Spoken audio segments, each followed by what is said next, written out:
salam sejahtera untuk kita semua. Perkenalkan Bapak Ibu, nama saya Mulia Amri, saya adalah Executive Director di Kadin Indonesia Institute. Mungkin sebelum kita mulai sedikit perkenalan tentang Kadin Indonesia Institute, itu adalah sebuah think tank dan lembaga pelatihan yang terafiliasi dengan Kadin Indonesia. Ini adalah sebuah lembaga baru yang baru kami establish di awal tahun ini. Kami banyak membantu Ketua Umum Kadin dan juga para Wakil Ketua Umum Koordinator untuk mempersiapkan berbagai materi yang perlu beliau-beliau sampaikan, khususnya pada saat pertemuan, pada saat seminar, talking points, dan lain-lain. Dan kami juga banyak membantu riset terkait sektor-sektor strategis yang menjadi perhatian dari Kadin Indonesia. Antara lain, kalau sekarang yang menjadi perhatian Kadin Indonesia adalah bagaimana kita bisa membantu Indonesia untuk mencapai pertumbuhan yang sangat sehat sampai 8% kalau harapannya Pak Presiden, dan bagaimana juga bisa menurunkan tingkat kemiskinan ekstrim sampai 0%. Tentunya ini semua terafiliasi dengan program-program yang terkait. Kalau kita lihat program seperti makan bergizi gratis, pemeriksaan kesehatan gratis, perbaikan rumah tidak layak huni, pengiriman pekerja migran, lalu kemudian juga koperasi desa merah putih, itu adalah program-program yang mungkin tujuannya selain untuk meningkatkan ketahanan pangan dan perbaikan kualitas dasar manusia, itu juga bagaimana memastikan kebutuhan dasar terpenuhi.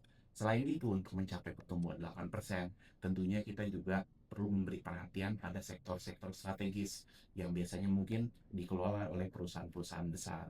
Bagaimana kita bisa lebih banyak ekspornya, bagaimana perusahaan-perusahaan ini bisa lebih banyak mendapatkan financing. Nah, tentunya salah satu cara untuk mendapatkan financing ini terkait dengan topik kita pada kali ini. Nah, kali Indonesia Institute rutin kami menyelenggarakan pelatihan, lalu riset, seminar, dan data yang terkait dengan topik-topik tadi tersebut di atas. Jadi program-program yang bisa meningkatkan ketahanan di tingkat dasar manusia Indonesia, dan juga agar bagaimana kita bisa membawa perusahaan-perusahaan Indonesia lebih besar lagi, dari yang kecil menjadi menengah, menengah menjadi besar, besar kemudian menjadi go internasional. Nah, berbagai kegiatan kita yang terkait dengan riset, pelatihan, dan data kami arahkan ke sana. Termasuk antara lain kegiatan kita rutin setiap bulan mengadakan seminar untuk publik yang berisi business opportunity outlook dan juga berisi tentang topik-topik bagaimana bisa mencapai 8% growth. Kita juga setiap bulan mengundang konsultan atau perusahaan ternama yang bisa memberikan insight bagi pengusaha Kadin agar bisa meningkatkan efektivitas bisnisnya. Jadi setiap bulan kami adakan kegiatan yang sekarang kita lakukan ini, yaitu namanya Kadin Indonesia Institute Executive Brief. Ya, selamat pagi. Assalamualaikum warahmatullahi wabarakatuh. Salam sejahtera untuk kita semua. Terima kasih Bapak Ibu sekalian sudah datang pada sesi KII Executive Brief pada bulan ini. Tadi Chairman dari Kadin Indonesia Institute sudah menerangkan tadi ya, Mas Mulia cerita tentang Kadin Indonesia Institute itu punya beberapa kegiatan pelatihan ataupun insight. Nah, pada kesempatan kali ini, pada kalangan bulan ini kita akan membahas terkait dengan insight yang sangat penting ya. Karena kalau kita obrolannya di dunia bisnis, pasti kalau kita lihat kalau mau tumbuh itu, bisnis mau tumbuh lebih besar, yang paling penting itu kita bahas aliran darahnya, Pak. Aliran darahnya itu tentunya datang dari keuangan.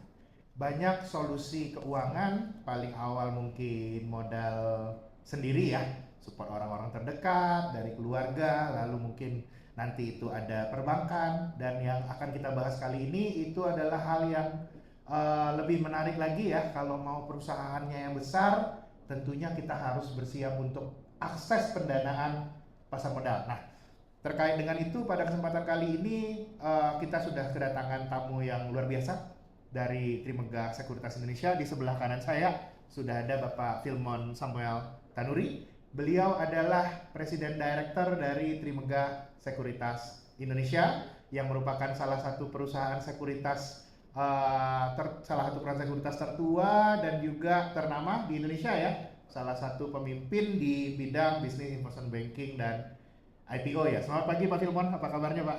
Selamat pagi Pak Fahrul. Iya. Pak Fahrul ini Chief Economist saya di Trimega, jadi saya di sini atas perintah Pak Fahrul. Jadi mau nggak mau ya hadir. Siap Pak Fil. Thank you Pak. Nah saya pada hari ini sudah ada dari Pak Filmon dari President Director. Terus kita juga ada dari divisi investment banking kita Bapak Brian di sini ya Pak Brian. Jadi Pak Filmon dan Pak Brian akan membahas tema yang akan kita bahas pada pagi ini itu sukses melaksanakan IPO di Indonesia. Mungkin paling awalnya kita ada sedikit ini ya Pak, ada presentasi sedikit dulu ya Pak sebelum kita lakukan ya. Berikutnya berarti di yang akan ya saya silakan tuh sama Pak Filman, silakan Pak. Sebenarnya alasan kenapa saya bawa Brian ke sini adalah untuk bagian proses IPO dan lain-lain itu dia yang prepare materinya, tapi nggak apa-apa karena setupnya seperti ini. Mungkin di flip through aja slide-nya, mungkin saya bisa cerita lah sedikit. Oke, silakan Pak. Ya. Oke, jadi seperti yang Fahrul sempat mention, untuk semua perusahaan itu yang paling penting adalah menurut saya pendanaan, karena bisnis apapun mau di sektor apapun kan yang paling penting itu ada dana gak untuk working capital, untuk ekspansi, untuk investasi lebih lanjut gitu kan. Nah, jadi pertanyaan yang mendasar untuk pengusaha-pengusaha adalah pas perusahaan kita perlu dana, itu mau dapetnya dari mana? Ya kan, kalau kita udah store modal, kekuatan pribadi udah nggak kuat, ya kita harus memilih mau dari utang ke bank gitu kan, atau dari jual sahamnya. Nah, kalau perusahaan sekuritas seperti Trimega, sebenarnya kita bisa bantu dua-duanya. Jadi kalau perusahaan sekuritas, kalau ada perusahaan yang mau raise utang, kita bisa bantu dengan menerbitkan obligasi. Jadi mungkin Bapak Ibu juga tahu kan ada banyak obligasi korporasi, mungkin setahun isunya berapa ya? 160T kali ya setahun. Sekitar 160T setahun di Indonesia, spread across semua perusahaan. Ya kita mungkin setahun sendiri Trimega ada 50 sampai 70 obligasi yang kita bantu terbitkan gitu. Semua sektor. Nah itu bunganya terus terang mengacu kepada dua hal. Satu, rate BI yang sekarang ada, karena kan semua investor kan memicu ke situ tuh, ya kan, itu baseline-nya. Dan kedua, quality dari perusahaannya sendiri. Jadi setiap perusahaan yang akan menerbitkan obligasi itu pasti akan dapat rating dari rating agency seperti Pevindo gitu. Rating lebih tinggi ya tentunya bunganya bisa lebih murah gitu, karena mereka sudah menilai ini rating lebih tinggi itu lebih aman gitu. Nah itu satu hal kalau mau raise utang. Opsi kedua adalah raise lewat penjualan saham. Jadi itu kalau sudah kalau belum IPO itu dengan cara go public, atau setelah sudah menjadi perusahaan TBK pun bisa melalui right issue ya kan. Jadi kita cari investor strategik bisa, atau investor finansial, fund manager di Indonesia, ya kita ceritain soal perusahaan kita ceritain soal prospek ke depan, kalau mereka suka ya mereka bisa beli sahamnya. Nah, dua cara ini ada pros cons masing-masing yang tertera di slide ini, tapi ya yang utamanya adalah kalau raise lewat equity, kepemilikan kita di perusahaan akan menurun ya kan, karena kan kita bagi upside-nya nih, bagi sahamnya ke investor. Kalau hutang itu kepemilikan kita ya tidak turun, tapi beban operasional lebih tinggi karena kita harus bayar bunga gitu. Jadi ini memang satu hal lah yang kita bantu perusahaan pikirin juga, apakah lebih pintar at this moment in time untuk perusahaan ini di industri ini, utang atau equity. Itu yang kita banyak diskusi dengan emiten-emiten gitu. Jadi mungkin itu yang pertama gitu. Mungkin next slide. Nah, jadi kalau untuk IPO banyak pasti yang bertanya kenapa sih IPO untungnya di mana gitu kan. Nah, menurut saya sebetulnya keuntungan yang paling utama untuk shareholder dulu ya, untuk shareholder bukan untuk perusahaan dulu. Untuk shareholder adalah di Indonesia the most tax efficient way to sell an asset itu kalau asetnya sudah merupakan perusahaan TBK, karena pajaknya itu final 0,1% beres. Kalau kita misalnya punya perusahaan nih, ya kan dari kecil mungkin modal store 10M, sekarang nilai perusahaannya katakan 100M gitu kan. Kita ada investor nih mau beli 100 miliar. Itu kita wajib bayar pajak atas selisih 90M-nya, 100 minus 10, itu dikali tax rate kalau pribadi 35%, kalau dimiliki PT 22%. Jadi itu kan untuk pengusaha ya sangat mahal gitu. Udah kerja keras bertahun-tahun, usahanya udah menjadi besar, tiba-tiba udah deh mau jual aja, mungkin mau ke usaha lain atau udah mau urusin warisan atau apa, ada banyak alasan. Udah ketemu susah-susah bayar mau beli, udah nego, dapat duitnya mau dipotong pajak 30%, 20%. Itu kan menjadi satu hal yang menjadi pertimbangan gitu. Nah, bedanya kalau perusahaan sudah menjadi perusahaan TBK, saat pengusaha itu pengen jual, itu pajaknya final 0,1% atas nilai penjualan. Jadi itu menurut saya sebagai shareholder itu salah satu yang paling utama. Dan yang kedua, kalau perusahaan menjadi TBK untuk shareholder itu juga kekayaan pengusaha itu menjadi lebih liquid. Mungkin kan kita juga ngerti lah kalau kita misalnya beli tanah gitu. Sekali beli tanah, ya duitnya itu nggak hilang, itu kan menjadi aset gitu kan. Tapi sekali mau jual tanahnya kan itu nggak gampang, itu perlu proses, perlu nego, cari buyer gitu kan. Sama juga dengan perusahaan tertutup. Kalau mau cari buyer, nggak transparan keuangannya, nggak ada satu bursa yang bisa kita lihat ini sebenarnya nilai marketnya kira-kira berapa gitu kan.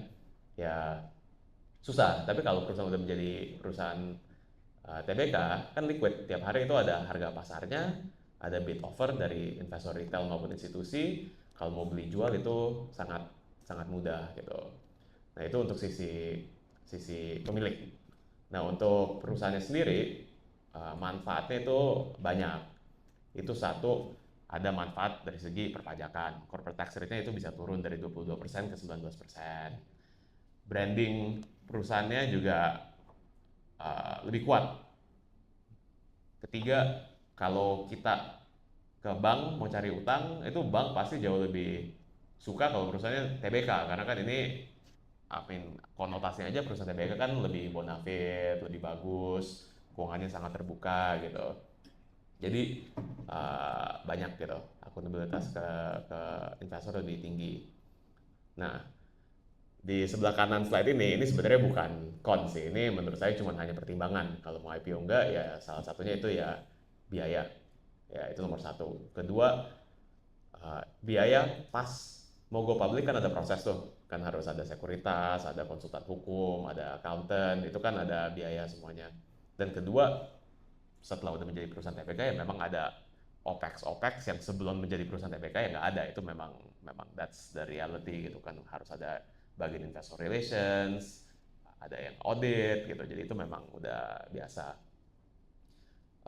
Tapi yang menurut saya pertimbangan paling penting ya, saya selalu remind pengusaha yang pengen TBK, apalagi kalau ini pertama kali. Going public itu bukan tujuan akhir.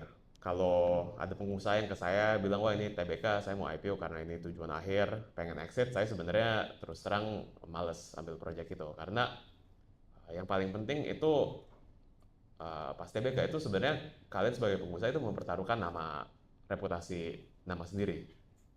Karena kan investor bakal ingat nih, misalnya Fahrul, ada perusahaan, go public. Ujung-ujungnya harga sahamnya naik atau turun, itu orang pasti ingat. Lama-lama kalau setiap kali Fahrul go public sahamnya turun, lama-lama investor udah nggak percaya, udah capek gitu kan. Jadi sebenarnya itu IPO juga adalah suatu proses di mana reputasi pribadi pengusaha itu terbentuk gitu. Dan yang saya selalu ingetin untuk IPO supaya jadi successful ya, itu kita harus sebagai pengusaha bisa rela bagi untung ke investor. Valuasi at IPO itu jangan selalu kita cari, wah menurut saya untung setahun 15 miliar, ini saya udah pelajari nih rata-rata valuasi industri saya itu 15 kali earnings, jadi 10 kali 15, nilai perusahaan saya 150, udah deh, saya akan at least IPO di 150 miliar atau mungkin saya cari premium 30M, 40M gitu. Itu menurut saya sebenarnya cara mikir yang boleh-boleh aja, no one is stopping you. Tapi kalau kita nggak kasih keuntungan sama sekali ke retail investor, mereka nggak seneng, ini kan menjadi base investor ke depan. Ya kan? Harapan kita kan ini IPO cuma menjadi starting point perusahaan, suatu hari perusahaan ada proyek baru, mau bangun sesuatu yang baru, perlu duit, mau galang dana lagi, itu kalau investor retail dan institusi udah bad taste itu jadi lebih sulit. Jadi kita harus rela bagi untung ke investor. Dan yang saya selalu bilang, yang saying I really like adalah kita sebagai pengusaha harus ingat we should not be penny wise but pound foolish. Itu maksudnya penny itu kan 1 sen, pound itu 100 gitu kan. Kita jangan pinter-pinter soal duit kecil, tapi soal duit gede malah nggak tercapai kita punya tujuan. Jadi itu satu hal yang saya selalu remind pengusaha yang pingin TBK dengan kita gitu. Mungkin next slide.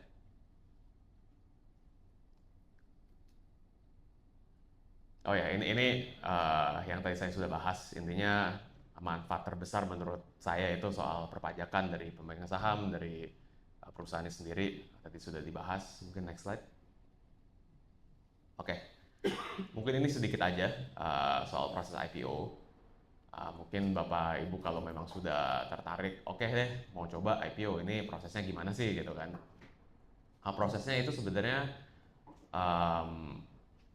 not difficult, tapi banyak tugasnya. Jadi kalau gampangnya sebenarnya untuk perusahaan bisa go public itu mereka perlu bukunya diaudit oleh auditor yang tercatat di OJK. Kalau misalnya pakai buku audit Desember, itu berlakunya sampai Juni. Jadi kalau pakai buku Desember, audited, kita registrasi ke OJK, itu by Juni itu sudah harus go public. Ya kan? Nah, proses itu kita akan bantu. Dan ada banyak pihak, ada auditor, ada konsultan hukum, ada notaris, ada banyak lah yang akan ikut campur.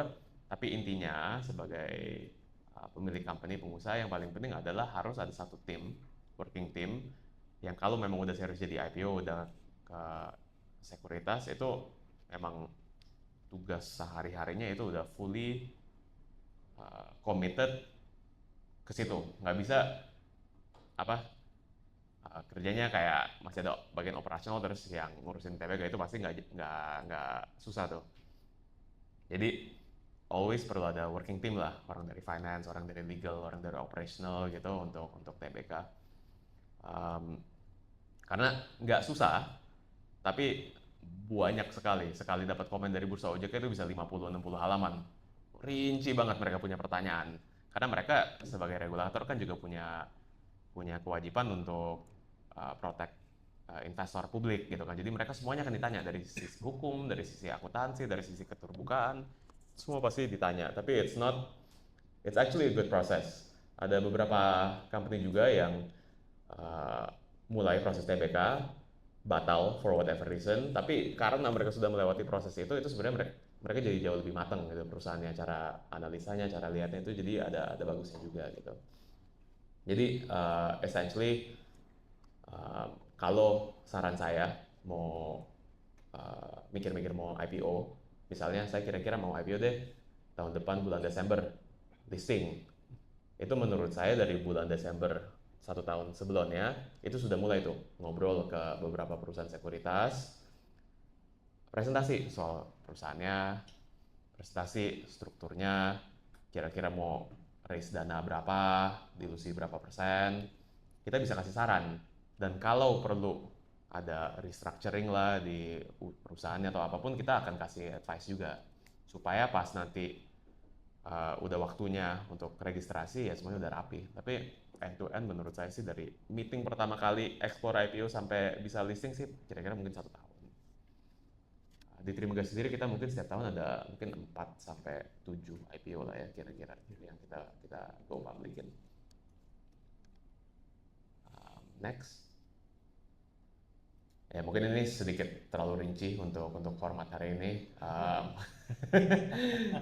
Tapi intinya ya prosesnya, I would say saran kalau udah mau mikir-mikir IPO 1 tahun sebelum kira-kira target IPO itu sudah ketemu perusahaan sekuritasnya, dan nanti dari kita registrasi ke OJK itu sebenarnya prosesnya 3-4 bulan, dan itu kita akan bantu the entire way. Jadi itu no issues there.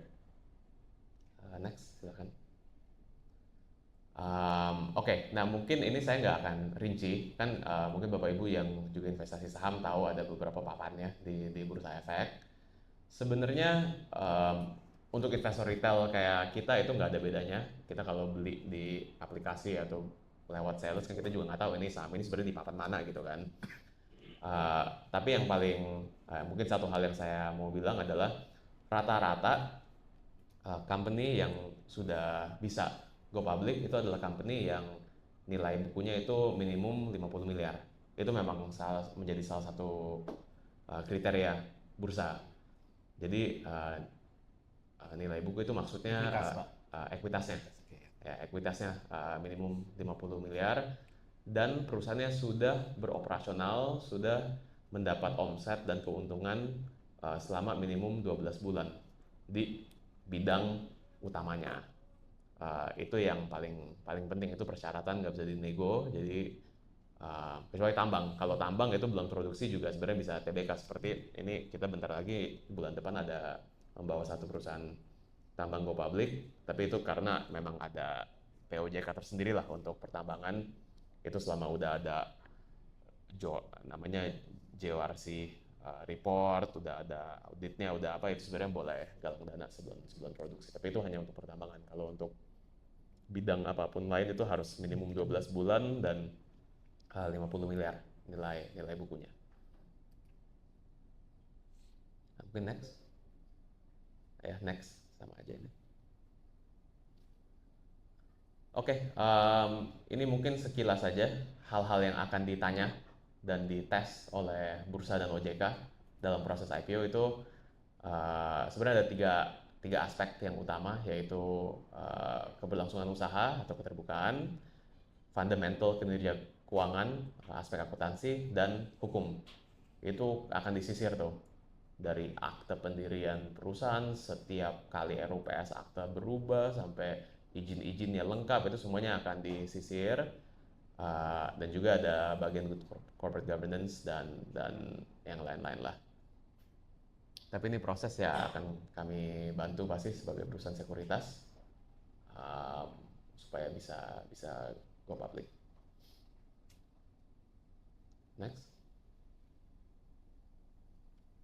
Oke, mungkin ini sedikit sharing tentang prosesnya aja lebih lanjut ya. Jadi prosesnya adalah sambil kita registrasi ke OJK Bursa, kalau kita sudah dapat izin dari OJK Bursa untuk bisa mulai jualan ya. Nah, itu di mana perusahaan sekuritas seperti Trimega itu comes into play. Kita itu tugasnya bukan hanya ngurusin proses, tapi kita juga tugas utamanya malah sebenarnya cari investor.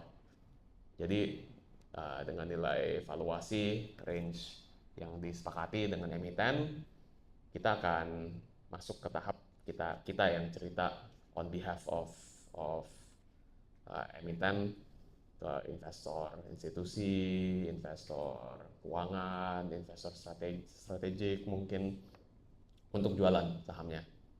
Kalau laku ya great, kalau nggak laku ya kita akan lapor balik ke emiten. Ini kayaknya mungkin valuasi yang kemahalan atau industrinya kurang diminati sekarang, ya kita akan kasih feedback ke emiten. Tapi itu proses setelah sudah dapat izin dulu dari Bursa dan OJK. Gitu. Mungkin next.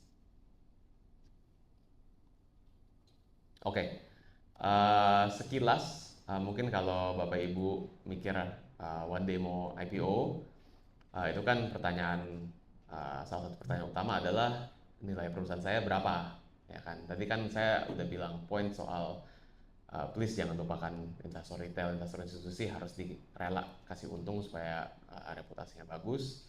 Tapi ya dasar valuasi awalnya itu dari mana? Itu sebenarnya ada banyak, bisa dari discounted cash flow, dari comparables, dari fundamental. Tapi terus terang pengalaman saya di market itu biasanya 80-90% of fund managers dan investors itu pakai cara comparable. Jadi misalnya saya bawa IPO tambang batu bara yang sudah produksi, misalnya GAR-nya 6.000 gitu kan, mereka akan cari tuh yang sudah TBK tambang batu bara yang GAR-nya mirip-mirip 6.000 itu dapat valuasinya berapa, misalnya rata-rata misalnya ada 4, mereka lihat oh ini terus rata-rata PE-nya 7 kali gitu kan, ya mereka pasti akan kasih feedbacknya ya menurut saya ya berarti ya untungnya berapa kali 7 ya, untuk supaya untung sedikit ya kasih diskon lah mungkin 10-20% gitu. Itu I would say 80% cara investor menilai perusahaan. Mereka cari comparable yang sudah TBK, yang size-nya mirip-mirip, dan mereka apply ke fundamental perusahaannya gitu.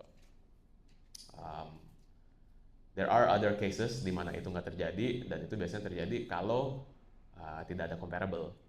Jadi sebenarnya kadang-kadang enak tuh kalau Bapak Ibu membawa perusahaan yang belum ada sama sekali di bursa yang mirip, itu bisa lebih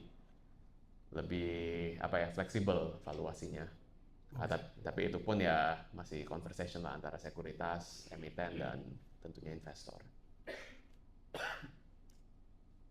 Okay, next. Oke, mungkin saya cerita sedikit saja satu slide soal Trimegah. Jadi Trimegah itu bisnis modelnya ada beberapa bisnis model, ada 4 lah utamanya. Satu itu kita bantu perusahaan cari dana yang dari IPO atau dari isu obligasi, itu namanya investment banking.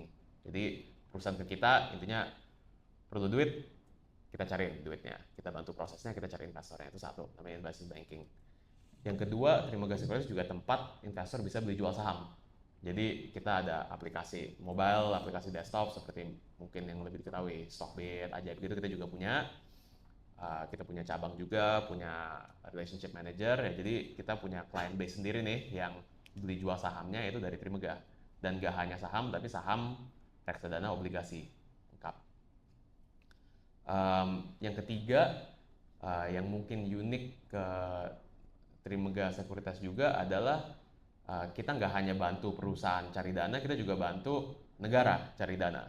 Jadi kita salah satu sekuritas yang mempunyai izin dari Kementerian Keuangan, namanya primary dealer, di mana setiap kali ada auction, kalau negara pengen issue obligasi ya kita ikut participate dan bantu underwrite deal itu. Makanya kalau beli obligasi di Trimegah biasanya harganya selalu paling kompetitif karena ya kita belinya langsung dari the source gitu, for both corporate dan government gitu. Corporate and government. Itu dua. Ketiga, itu kita uniknya juga memiliki aset management sendiri. Jadi kita punya Trimegah Asset Management.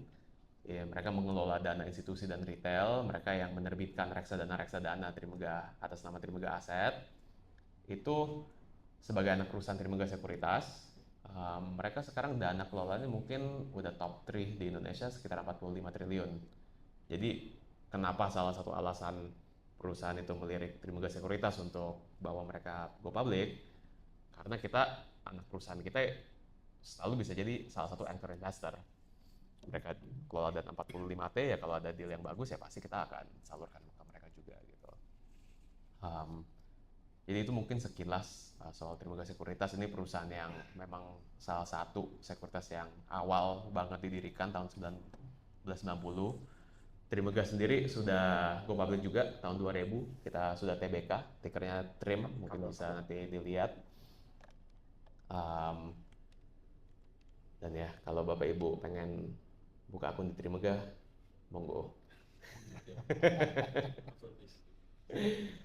Mungkin dari saya sebentar aja tuh paparannya. I prefer kalau Bapak Ibu itu punya pertanyaan dan ini apalagi formatnya nggak gitu banyak orangnya, saya lebih mending ya pertanyaan apapun yang kalian ada ya langsung aja supaya saya bisa coba bantu lah.